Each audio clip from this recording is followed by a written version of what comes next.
The majestic Asian swamp cypress, called Mai Hing Sam by the Lao people, was formerly widespread throughout forested wetlands of China, Vietnam, and Laos.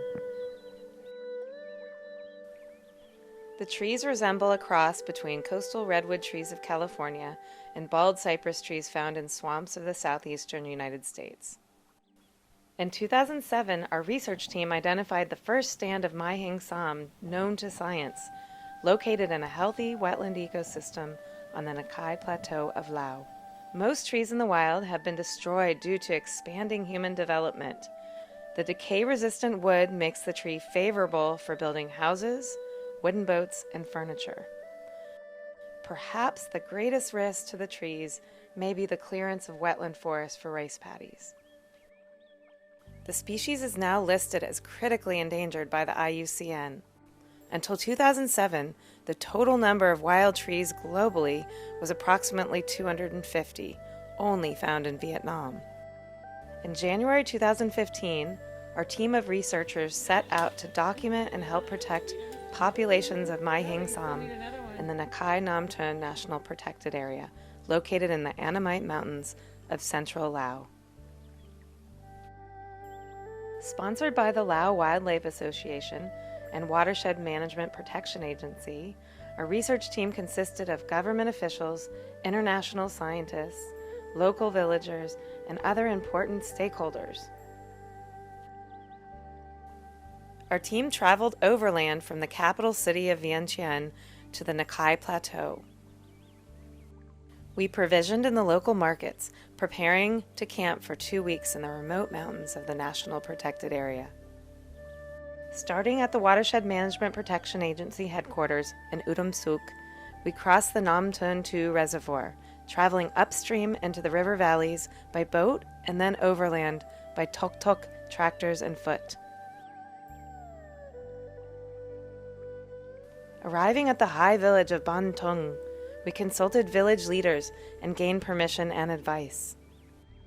Villagers from each town we visited joined us on our expedition to help us locate these trees.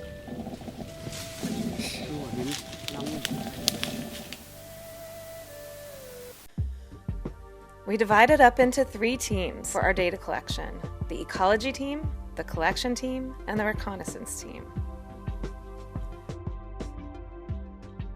We used GPS units to document the latitude and longitude of each tree. Using a Kestrel weather meter, we noted the elevation and weather conditions. Then, we took some basic measurements of each tree, such as diameter, breast height. We wrapped a DBH tape around the trees at 1.3 meters above the ground surface to measure their diameter directly, resulting in diameter at breast height.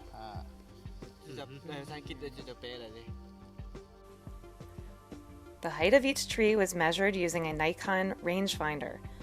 If the vegetation surrounding the tree was too dense, we determined height by standing about 20 meters from the tree, measuring the distance to the tree, the angle to the top and the bottom of the tree, and then triangulating.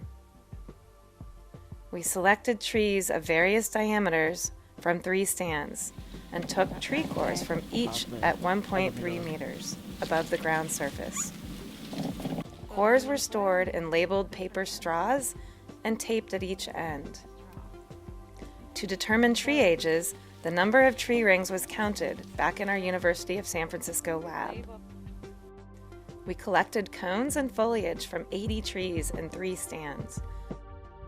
Cones were collected in August, October, and January to determine the timing of seed maturity.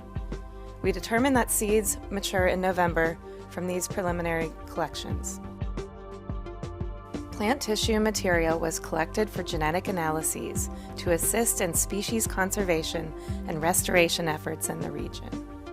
Foliage samples were analyzed by the Royal Botanical Gardens of Edinburgh to provide better understanding of the level of inbreeding and the extent of gene flow within and between the remaining stands.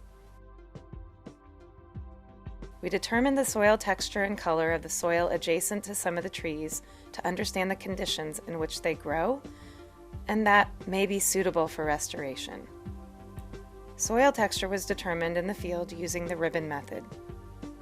Soil color was evaluated using a Munsell color chart, indicating the amount of organic material and other wetland soil characteristics.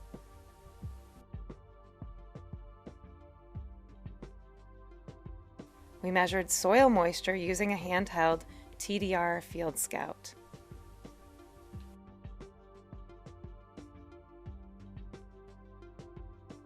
We found a total of 419 trees from 8 stands in and around the National Protected Area.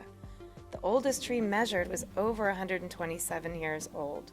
However, we believe that some of the trees in the old-growth forest may be as old as 1,000 years. The largest trees were more than 3 meters in diameter at breast height and 45 meters in height.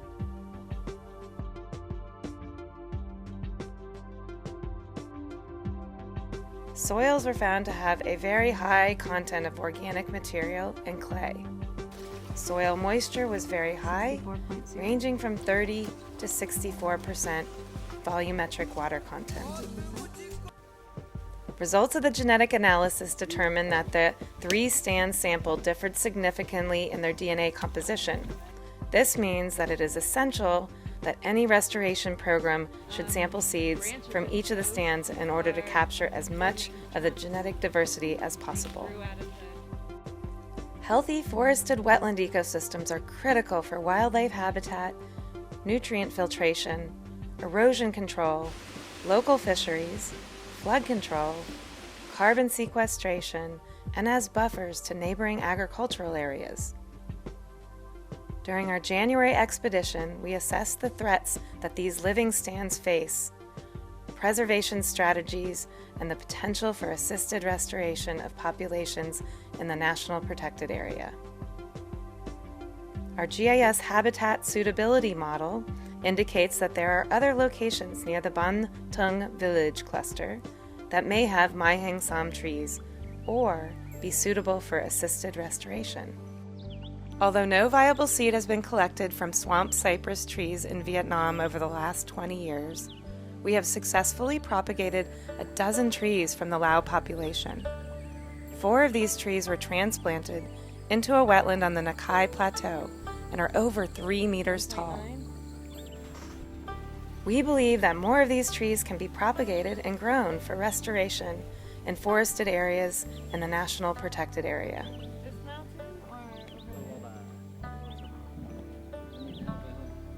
With our partners, we hope to document the rest of the trees in the National Protected Area and implement a protection and restoration plan supporting healthy stands of Mai Hang Sam into the future.